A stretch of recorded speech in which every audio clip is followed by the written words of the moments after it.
was on. Morning everyone, this is Suzanne Fernando, Veteran Voices here in Largs Breakfast Club. I am here with the amazing George, who is our 96-year-old veteran. I'd like to introduce you all. George, hello, good morning and welcome to Veteran Voices. How are you? I'm very well, thank you. So tell me, who did you serve with? I was in the Navy, I was in the Fleet Air Arm. I was a pilot in the Fleet Air Arm for 6 years. 6 years. 6 years. And what age were you when you joined? 18. And what age are you now? 97 and a fortnight. Wow.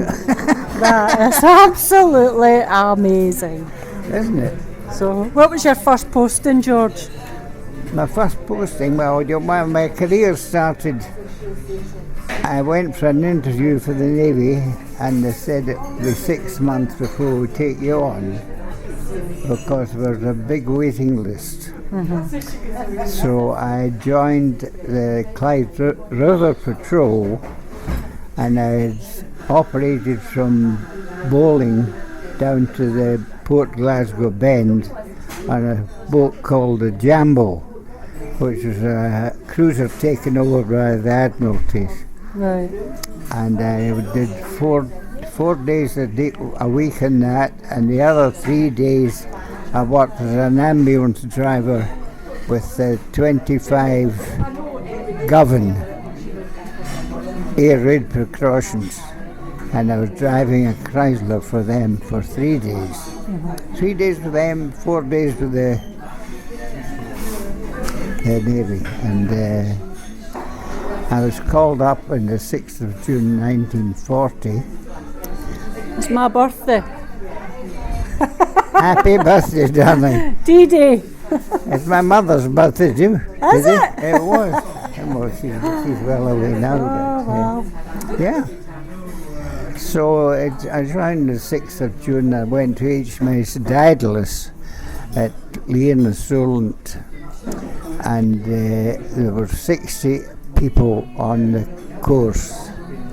And we split them into 3 divisions of 20 each. One division went to Pensacola to learn to fly, another 20 went to Coorose to learn to fly, and I went to Elmdon Airport in Birmingham to learn to fly. So after I'd done 9 hours flying, they said you're good enough to go into number 2 secondary flying. Wow. And that's at Netheravon in Wiltshire. So I went to Netheravon and I was with them 3 months and trained with a boy called Douck, D-O-U-C-K, a Dutchman, fighter pilot, a gentleman. And he said, you'll either die young or you'll live long. Well, I think we know what you are. So I was with them for 3 months and I got my wings. Right. And gave up my RAF uniform and got into a Navy uniform with the rank of midshipman. Right. My first posting was to Creole in Fife, where I learned to fly swordfish airplanes. And then I went for a month up to Netheravon I'm telling you a lie, I went to Arbroath to HMS Condor to do night flying in Albacores. Uh-huh. And then I was appointed to a squadron down with the rank of midshipman down in Wiltshire at Worthy Down, and my skipper was a well-known actor. I've forgotten his name, but he became a lord. Wow. You'll remember his name. I couldn't stand the guy anyway. But he was married to Vivian Lee. Vivian Lee? Yeah. Right, well, I'll look that up. And I had 2 dances with her over a fortnight, and she was lovely. Then I got a signal from the Admiralty to go to Liverpool and join a transporter going to the Far East or the Middle East. So I joined the Acacia and sailed from Liverpool to... Was it Lawrence Olivier? No. A well-known actor. Was Herbert Holman? No. He was a lord eventually. He was a lord eventually. Right. Oh, we'll get there. We'll find him. Sorry, I interrupted you there. I hope you find him because I can't stand by. Anyway, I joined the Acacia and went out to Cape Town. We were given 2 days leave, and then round the corner into Dublin, and there the convoy split. There were 40 ships in the convoy. 20 of them went to the Middle East to fight with the Japanese. I went with the Navy up the east coast of Egypt to Port Shufik. At Port Shufik, I got on a bus that took me to Ismailia, and the bus from Ismailia stopped there, and I got a train to Alexandria. And there I joined 815 Squadron Fleet Air Flying Swordfish, which pleased me no end. I'll bet it did. And we were in the Desert War at El Alamein, and we used to light up the area with flares, and the bombers from RAF bombed through us onto the Germans. A man called Rommel was the commanding officer of the German forces, and he stopped at El Alamein, and he had run out of stores to supply his troops. So Hitler sent for him and said, "I can't stand failure, and you've been a failure to me, because you could have gone through Egypt in 2 days had you carried on." Right. So he said, "Tonight you'll commit suicide at 12 o'clock. If you don't shoot yourself, we'll annihilate your family tomorrow." Oh, man. He was one evil man, wasn't he? Wonderful chap. Oh, yes. So anyway, Rommel had stopped at El Alamein, and the 22nd of October of that year, the RAF laid on the biggest barrage of bombs and so on the German lines, and that got the Germans into retreat. So we followed them up the desert to Merzimatru, and in Merzimatru I was shot down, and but I was fortunate enough to be picked up by a naval commander who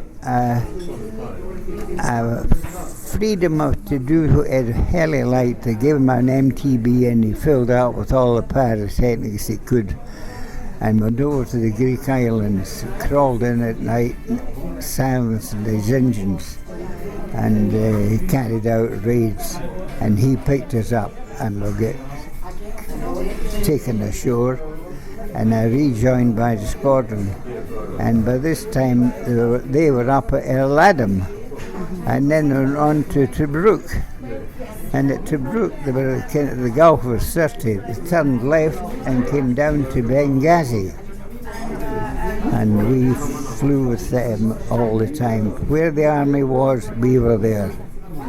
We were anti-submarine work, we were bombing, we were all.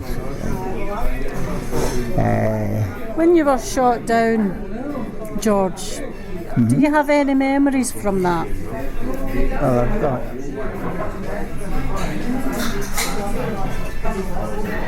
Is that a memory? What is that? Membership card. For This is a Goldfish Club. Goldfish Club. Yeah.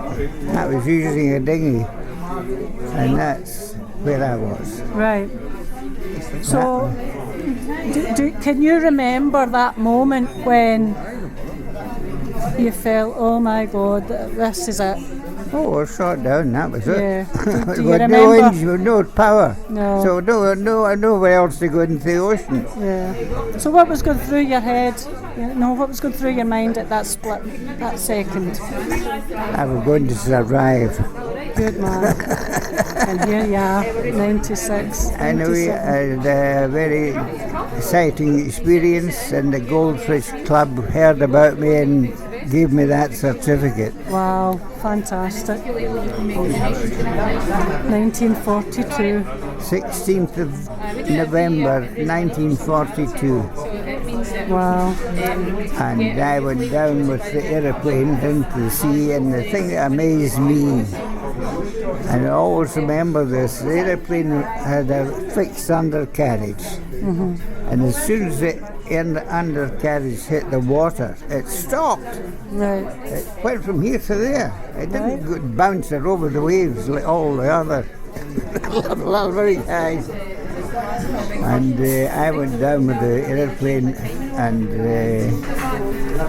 then God came to my rescue, and He said, "Release your seat belt and let go." I filled up my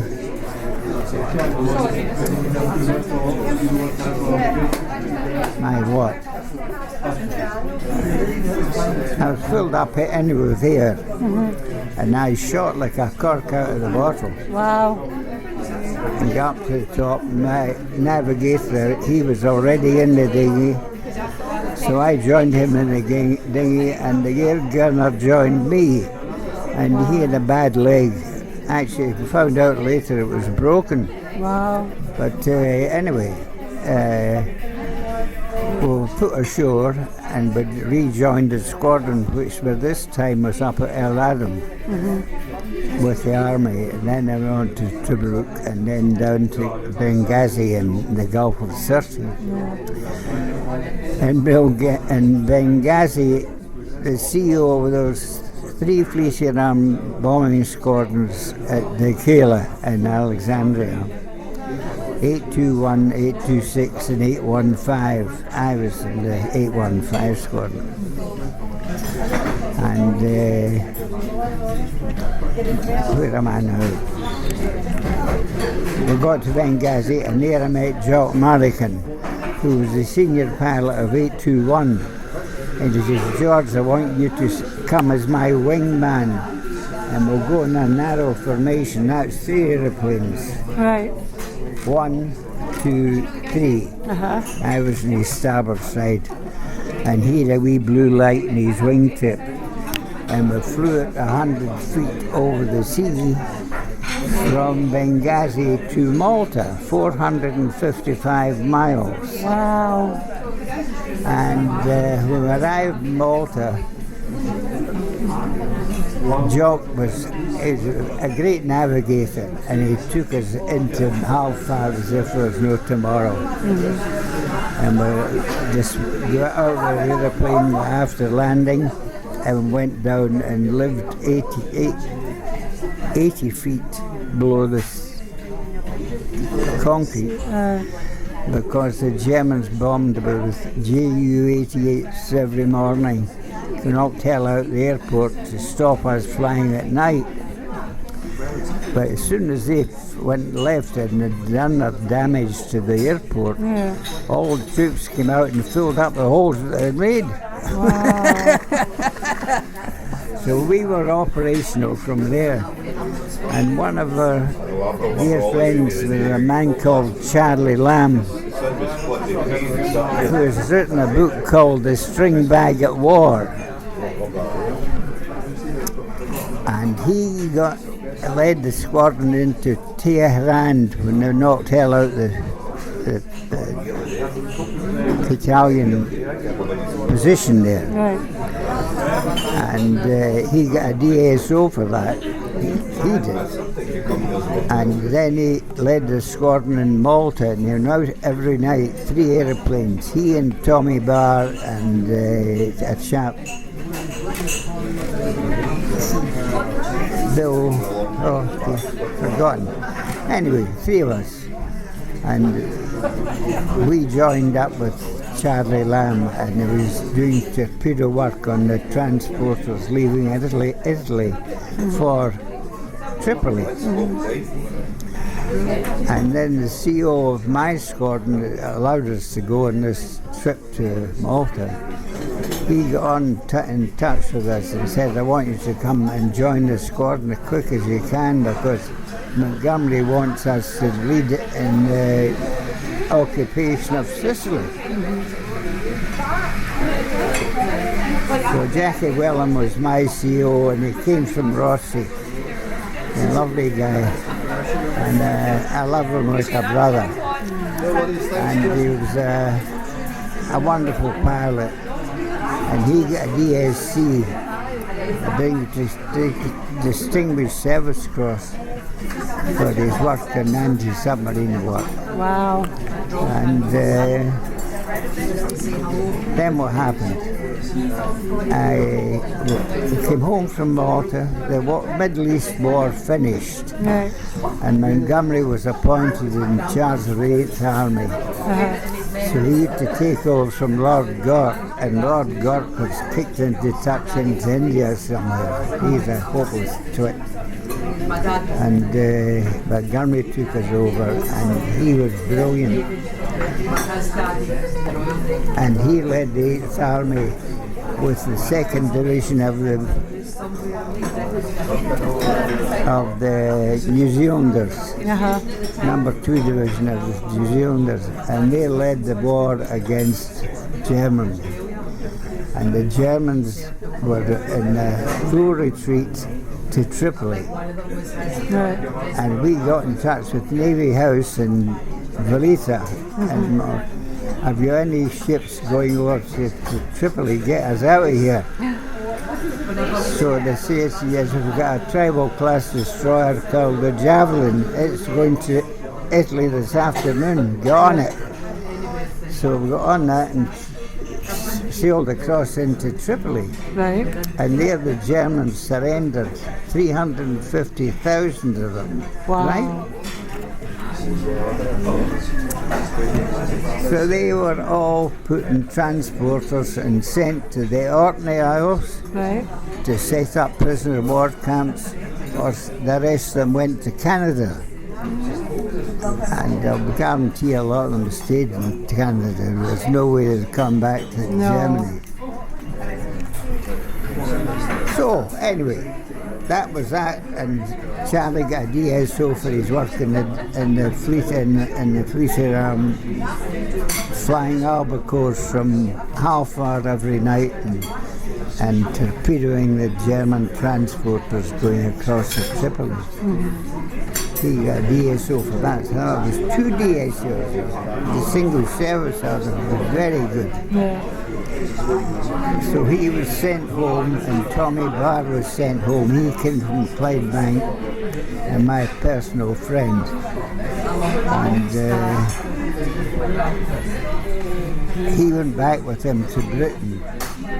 And the Admiralty sent for Charlie Lamb and said, I want you to come for a medical. And he filled the medical and was forbidden to fly ever again. Because he won the war. The Japanese, what happened there, that's the way ahead of where I was telling you. When I left Malta to come back home, we went to Tripoli to watch the surrender of 350,000 Germans. They were either sent to the Orkney Isles or to Canada for prisoner of war camps. Then I came home, and the Admiralty appointed me to Machrihanish in Argyll to teach deck landings. And I was there for a month or two, and then they transferred us over to Seafield in Ayr because Macintosh was packed solid with aeroplanes training for the Japanese War. Right.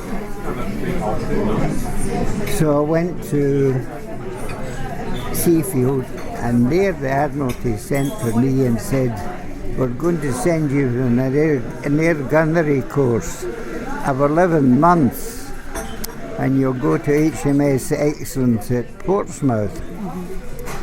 And there I learned all about armament, firing shells, everything. Right. Everything to do with pyrotechnics.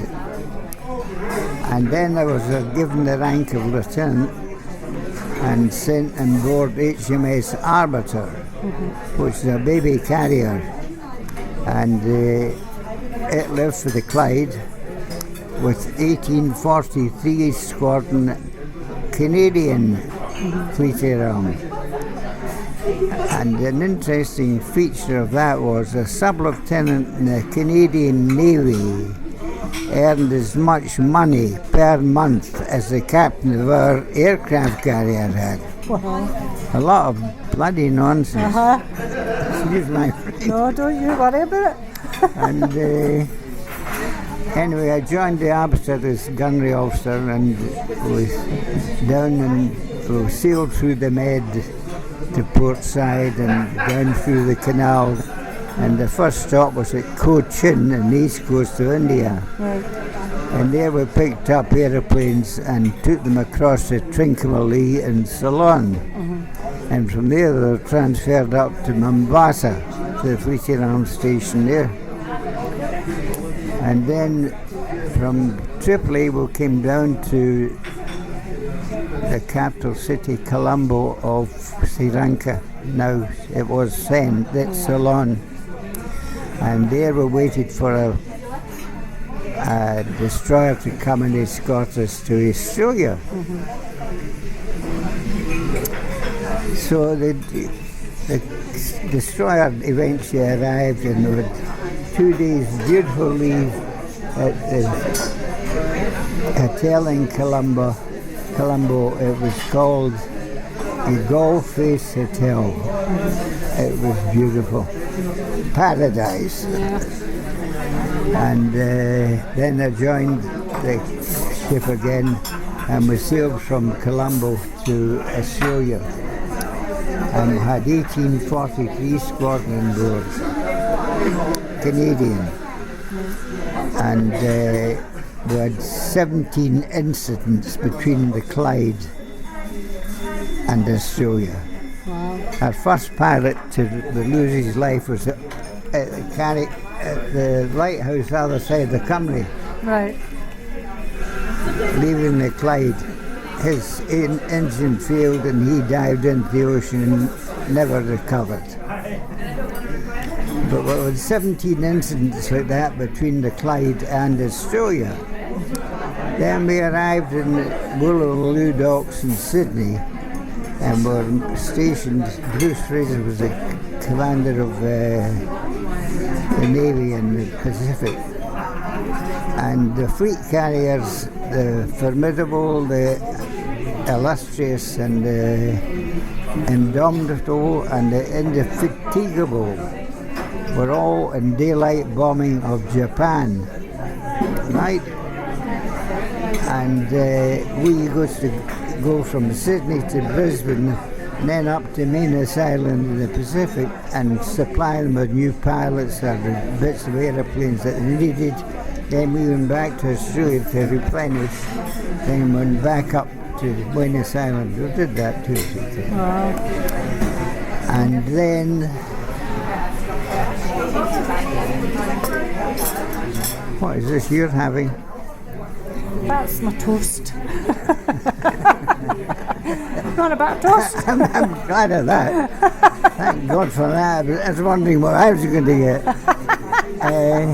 Anyway, we went to the Japanese War was full bloom, and the Americans dropped the first atomic bomb on Hiroshima, and the bomb was called, what? It'll come to me. And the second, 2 days later, they bombed Nagasaki. The first bomb killed 180,000. The second bomb killed 230,000. Wow. And then they sent a signal to Hirohito, who was the boss captain of Japan, and said to him, the next bomb is going to be dropped in Tokyo, and it'll be millions that'll die. Your decision, do you want the war to continue? 4 hours to think about it. That's what the British gave him. Wow. He came back after 3 hours and said the war is over, and he sent a signal to Japanese troops right throughout Europe. The war is over, we have lost the war. Surrender all your armaments to American troops or British troops operating in your area. That is my command to you. Wow. And he did that. Yeah. So the Japanese war finished. And my captain what was the name of the ship I was on, the Arbiter? He sent for me. I was duty officer in European Day. Remember European Day, finishing the Japanese war? Anyway, he sent for me. He said, look, he said, we don't need a gunnery officer anymore because the war's over. So we're going to be on duty going to Hong Kong and Singapore to pick up Australians who are prisoners of war as Japanese. Right. And I saw some pretty sets, I can tell you. I bet. Anyway, he said, the Rio de Janeiro is leaving for Britain tomorrow, and I've been awarded 16 berths on it. You have a lovely cabin and all the rest of it. It's a troop ship that was beautifully furnished. Wow. So we got on the Rio de Janeiro and went to Durban, picked up 5,000 Australian women who had married British servicemen, round the corner into Cape Town, picked up 5,000 British troops. So it was a good marriage, you know. Aye, aye. And then we sailed for Southampton. And when I got to Southampton, I was given a railway ticket to take me to Glasgow. So I got up to Glasgow, and a fortnight later I got a letter from the Admiralty to say thank you very much for all you've done, the war's over. Oh. May I suggest that you go to the Army Depot in Edinburgh and pick up your D-Mob Right. case. Yeah. Cardboard box. Right. And the cardboard box contained a jacket, a shirt, underwear, shoes, what else? Shoes, a hat, and I sold it to a guy in Waverley Station for £5. And I went home to Glasgow, and then I got a letter from the Admiralty going to get my D-Mob in Edinburgh. So I'm talking to my ticket, and as I say, I sold my box for a £5 from the Waverley Station. And all the spibs were out looking for them, you know. Are you selling your box? Yes. And we'll give you a £5 note, certainly.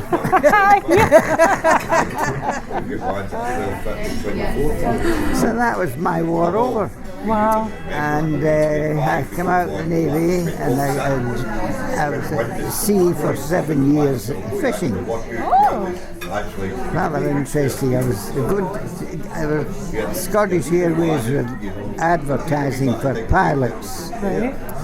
And I thought, well, the only thing I can do is fly an aeroplane. So I said, I'll go and join the team that are going to go to Scottish Airways, flying to the islands. Right. So The main thing is puts them out the way. on the way to the hotel, in the hotel, I met a friend of mine, John Harrower, who got a DSC in the desert, and he flew with me during the war. Right. And he was a lovely guy. He says, "Are you interested in going to this flying interview?" I said, "Well, I'm supposed to be here for that."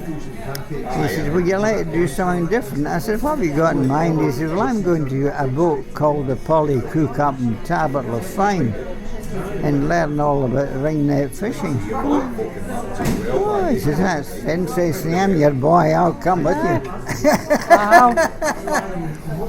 So we were at sea for 7 years, and we did very well. We were making 1946, £80 a week was good money Yeah, definitely. in those days. And then the Admiralty, the government set up the Whitefish Authority and the Herring Industry Board. And they said to you, "Suzanne, you want a fishing boat? Certainly, we'll give you one. You pay us so much a week for the rest of your life. But you've got a boat." And they gave them 55-foot boats. And the fleet, instead of 18 boats going for herring, it was 132 boats going for herring. Now, the herring didn't say, "Oh, give us bigger shoals." So we finished up skint. And I said to John when I was fishing out a peel in the Isle of Man, I said to John, I said, "Look, John, I'll have to go ashore. I'm married, I've got 2 kids. I've got to get a job somewhere because the money we're making here is peanuts." So I phoned a friend of mine who's a director in Unilever. And he said, "Oh, George, how are you? How's the fishing doing?" I said, "It's not doing, and that's why I'm phoning you. I'm looking for a job." Oh, he says, "Oh, a job? What do you want to do?" I said, "Anything you like. Get me a job in Unilever. I'm delighted." He said, "Would you like to join a perfumery house, Giant E. Atkinson's, and you could get a job as a Scottish representative. £650 a year.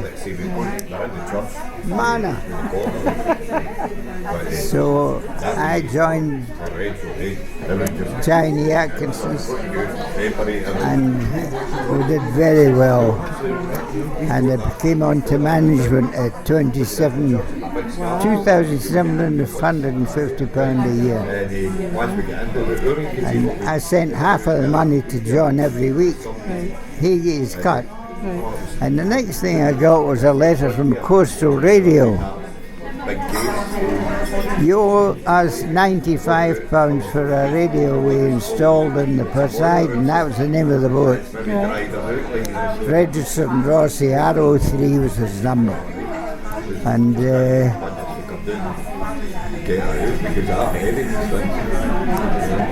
where was I? Did you pay it? They £95. £95. I phoned John up. I said, "Oh, boy, we owe them 95 quid for radio. Yeah.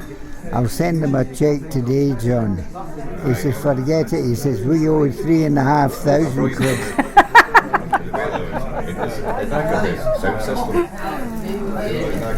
So it all turned out with what the fish salesmen and other crooks who were met en route.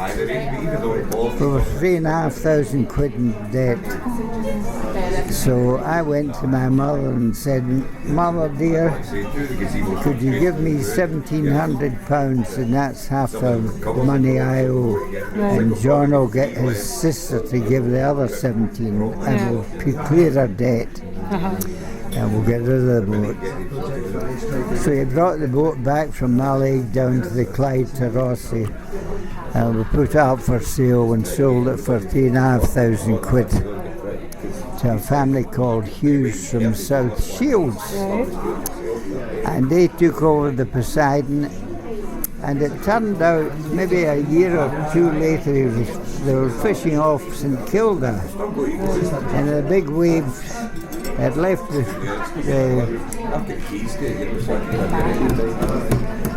where they store the fish. Didn't matter. They left the door of the thing open. This sea came on board and sank the boat. Oh no! No one was lost. They were all picked up.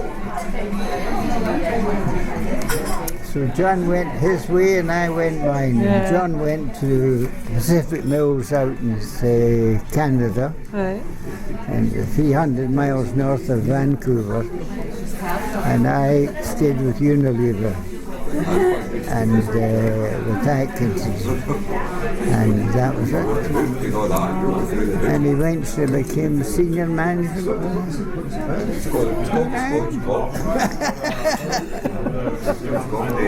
What else can I tell you? When did you get married? 1980 at the Lanark Registry Office. And you have how many children? 2 children. One is 70 years of age.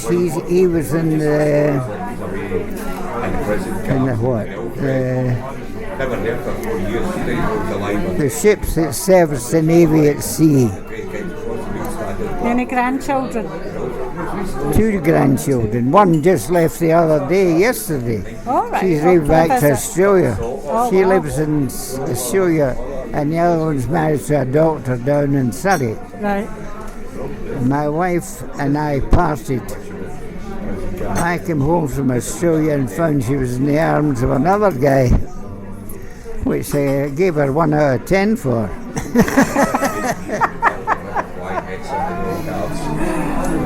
The door. That was that finished. Right. So I married a girl. Gosh, I can't even remember her name. Anyway, I married another girl who was a Helena Rubinstein agent, Right. and she brought her mother to live. I bought a house in Tinnabrook Right. in Keynes, Uh-huh. a lovely house. And she brought her mother up to stay.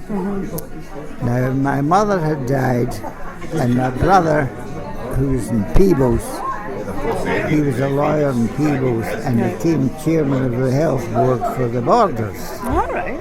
and got a CBE from the Queen. Wow. You can't get better than that. No.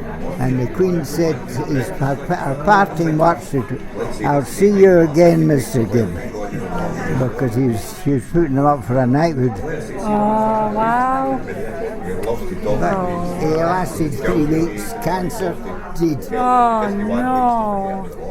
Oh, that's so sad. He was only 72. Wow. He was a lawyer in Peebles. Yeah. And he had a daughter who was a psychiatrist and lives in Mulgai, All right. and a son who was with him in the business. And unfortunately, John, the son, contracted cancer and died. Like that. Wow.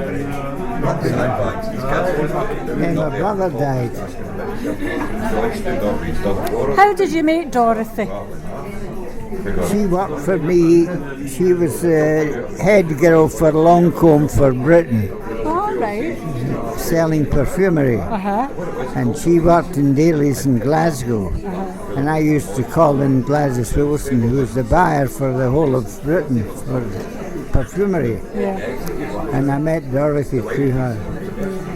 And then Dorothy decided to start on her own. Right. So she left House of Fraser and started on her own. And her sister got in touch with me. She said, "Get George, you've always had a fancy for Dorothy. Save us, because she's making a hell of a mess of life." So you did? So I went out to Hamilton, to 74 Green Street in Hamilton, Motherwell, sorry. And I took her to Peter Equis for fish and chips. That was my introduction to Dorothy. Good man. So I said, Keep it real. my father is staying with me in Bearsden. I bought a lovely 3-bedroom flat. Right. Gosh, I've forgotten where I stayed.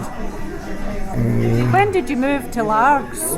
22 years ago. 22. Right. And so, how did you hear about the Veteran Breakfast Club, George? How did you hear about our Veteran Breakfast Club? You, John, Jim. Jim. So this was your wee regular coming to the Jim's cafe? son is a midshipman in the Navy. Right. He's learning to fly. Uh-huh. And I was a midshipman in the Navy. And he came out with his son one day and spent 3 or 4 hours with us in the house. Right. That was a great guy. Very fond of him. Lovely man. I love this wee cafe. It's a beautiful wee place. Great atmosphere. Oh yeah, he's a lovely guy. Yeah, he is, definitely. He was in the transport police. That was the That's railway right. police. Yeah. And then he left them and joined the police. And now he started his business. So as you know, George, we are a local radio station. So I can't let you go without asking what your favourite song or tune is. What would you like us to play on the radio for you? The radio. I think I'd go for Harry's Order. Right. Uh, Any particular reason why? yes, I was a great Motherwell fan. And still am. And I was in Fir Park with my dad. We would never miss a game of Motherwell played. Yeah. My father and I. Uh-huh. And I was in Fir Park, and this gentleman came and sat beside me. And he said, "Who are you?" He says, "My name is Gibb, George Gibb. I'm at Hillhead High School in Glasgow. I'm just taking my hires, and I'm fortunate enough to say I've got them." He said, "Oh, that's very interesting." He said, "I'm going to give you something that you'll never regret having." And he went into his wallet and took out a Royal Bank of Scotland £5 note to George Gibb from a very dear friend I've just met, Sir Harry Lauder. Oh, And I've still got it. have you still got it?